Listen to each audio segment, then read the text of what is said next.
เคยได้ยินไหมคะคำว่าสีเสื้อมงคลนะคะวันนี้ใส่สีนี้แล้วดีวันนี้ใส่สีนี้แล้วเฮงนะคะเราจะมาคุยกันให้มาดูกันนะคะว่าจริงหรือไม่จริง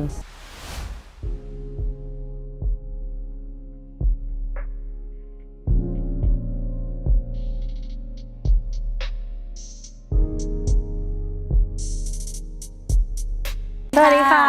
ยินดีต้อนรับเข้าสู่ Talk Sense by All Diary นะคะอย่างที่บอกวันนี้เราจะมาคุยกันเรื่องเสื้อมหามงคลจริงๆไม่ใช่แค่เสื้อหรอกค่ะแต่ว่าเดี๋ยวนี้จริงๆมันคือสี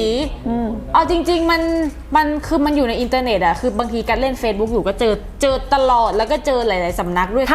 ถ้าจำได้จำได้ป่ะ10 ปีที่แล้วอะม้ายังไม่ออกทีวีไม่มีใครเล่นเรื่องพวกนี้เลยไม่มีเลยนะจริงป่ะแล้วคนแรกที่เอากระเป๋ามาทำคือคนนี้ใช่กระเป๋าดังนั้นเนี่ยทั่วประเทศไทยอ่ะไม่ว่าไอ้ตัวไหนเอามาทำมาทีหลังกูหมดเลยนะจริง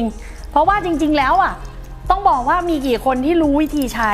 จริงต่อให้เขาทำสีเดียวกับเราเขาก็ไม่รู้เขาต้องใช้ยังไงแล้วมาก็เห็นนะมีคนมาก๊อปปี้เราสีเหมือนเราทุกอย่างเลยแล้วเอาไปขาย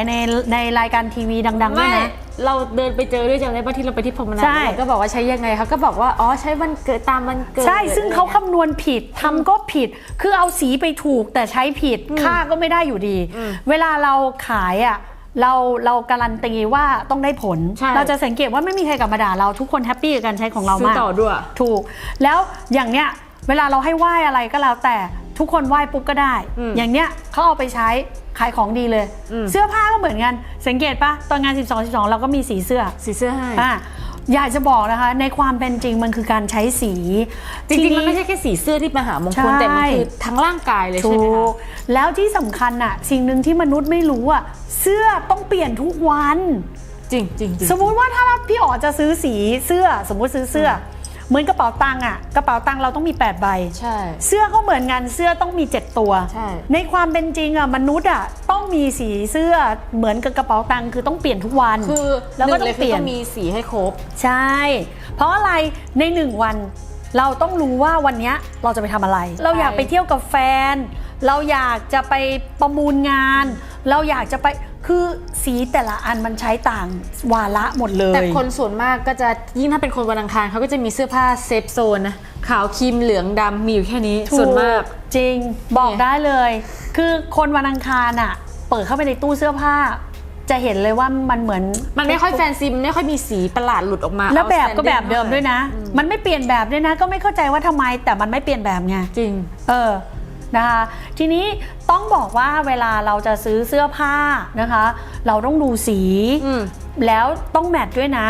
สีเสื้อก็อย่างหนึ่งสีกางเกงก็อย่างหนึ่งสีจิวเวลรี่ก็อย่างหนึ่งสีของที่เอามาตกแต่งก็อย่างหนึ่งคือโดยปกติพื้นฐานถ้าจะเอา 100% ต้องดูจริงๆแล้วเวลาดูเนี่ยบอกได้เลยการสังเกตอะไรอย่างปะกระเป๋าตังค์เราใช้อาคมปะใช้เสื้อเราใช้อาคมปะใช้คือจริงๆแล้วอ่ะม้าถึงไม่เคยกลัวคนก๊อปปี้เพราะต่อให้เขาเอาไปเขาก็ลงไม่ได้อย่างเราหรอกจริงแล้วเขาก็คำนวณไม่ได้อย่างเราด้วยใครจะมานั่งคำนวณให้วะเหมือนน้ำหอมอ่ะเอาตรงๆนะเหมือนน้ำหอมเหมือนกันน้ำหอมก็เหมือนสีเสื้อคือต้องมี8กลิ่นแล้วกลิ่นแต่ละกลิ่นจะต้องเอามาจากดอกไม้ที่เป็นธาตุชนิดนั้นๆไม่ใช่สักเอาอันนี้ผสมอันนี้แล้วให้หอมไม่ใช่8กลิ่นนี่คือแบบเราไปจับแบรนด์นี้มาใส่แบรนด์นี้ไม่ใช่เลยเราต้องคำนวณดอกไม้แล้วธาตุของดอกไม้ต้องก่อกำเนิดให้ออกมาเป็นธาตุที่เหมาะสมกับคนคนนั้นแล้วดอกไม้จะต้องเป็นดอกไม้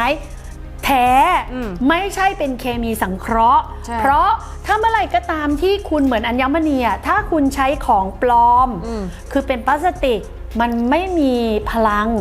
เหมือนกันน้ำหอมก็เหมือนกันแล้วน้ำหอมโดยเฉพาะน้ำหอมเนี่ยสำคัญมากข้อที่1เราใช้น้ำหอมทำอะไรบ้างคนสมัยเนี้ยเราจะใช้น้ำหอมสำหรับทาตัวใช่ไหมมันก็ฉีดตัวแค่นี้แต่คนโบราณจะไม่ได้ทำแบบนั้นคนโบราณจะทำด้วย2กรณีข้อที่1คือฉีดเรียกเทพก่อนการกราบไหว้ก่อนทำพิธีอันเนี้ยฉีดเรียกเทพตัวเพราะถ้าเป็นน้ำหอมที่เขาชอบเขาก็จะมาใช่ไหมแล้วเวลาเราฉีดตัวเรา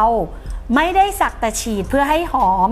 แต่ฉีดเพื่อให้เทพสถิตอยู่กับเราพระพุทธเจ้ายังตรัสเลยว่าเทพชอบของหอมใช่เวลาเราไปไหว้อะไรพวกนี้ ทีนี้ เราก็จะบอกว่าเครื่องสักการะบูชาและดอกไม้หอมทีนี้ถ้าเราตัวเหม็นเทพมาไหมไม่ต้องเทพหรอกคนด้วยกันยังไม่อยากเดินใกล้เลยเขาก็เลยมีน้ำหอมสมัยก่อนเนี่ยเขามีน้ำอบน้ำปรุงเนี่ยเขาทำตรงนี้ก็คือเวลาเรามีน้ำหอมเนี่ยเราจะมีทั้งหมด8กลิ่นในสมัยก่อนเลยนะมากกว่า400 ปีน้ำหอมจะมี8กลิ่นต่อคนแล้วเราจะสังเกตจริงๆปัจจุบันนี้รับความรู้ตรงนี้มาแต่ไม่ได้เอามาทั้งหมดกัจจะเคยได้ยินว่าใครก็ตามที่ใช้น้ำหอมกลิ่นใดกลิ่นหนึ่งแล้วมันจะกลายเป็นกลิ่นตัวใช่ใช่คนโบราณเนี่ยเขาไม่ต้องการให้เกิดการมีกลิ่นตัวเพราะมันเหมือนร่างกายกลิ่นเนี่ยมันมีผลกับสมองมนุษย์ใช่ใช่มันมีผลกับความรู้สึกของมนุษย์ดังนั้นเนี่ยกลิ่นควรจะเปลี่ยนไปตามอารมณ์ที่เกิดขึ้นจากพระอาทิตย์และพระจันทร์ดังนั้นเนี่ยเวลาเราใช้น้ำหอมมันจะไม่ใช่แค่เรียกเทพแต่มันเป็นการทำให้สุขภาพเราดีด้วยมันเหมือนกับว่าน้ำหอมกลิ่นเนี้ยม้าดมอาจจะมองว่าเฮ้ยรู้สึกคิดว่ากลิ่นน้ำหอมกลิ่นนี้มันเป็นกลิ่นออกเปรี้ยวแต่กระดมก็อาจจะรู้สึกว่ามันออกหวานคือมันขึ้นอยู่กับร่างเซนส์ของร่างกายว่าเรารับธาตุของเราในวันนั้นมันขึ้นอยู่กับธาตุของเราในวันนั้นทีนี้พอเราใช้กัจจำตอนที่เราทำน้ำอบให้ทุกคนได้ใช่ไหมจำได้พอเอาไปทุกคนจะเห็นเลยว่าอาการป่วยไม่มีชีวิตดีขึ้นมันไม่ใช่สิ่งมหัศจรรย์แต่มันคือการคำนวณของการใช้ธาตุสมมุติว่ากัจได้กลิ่นนี้แล้วสมองกัจปลอดโปร่ง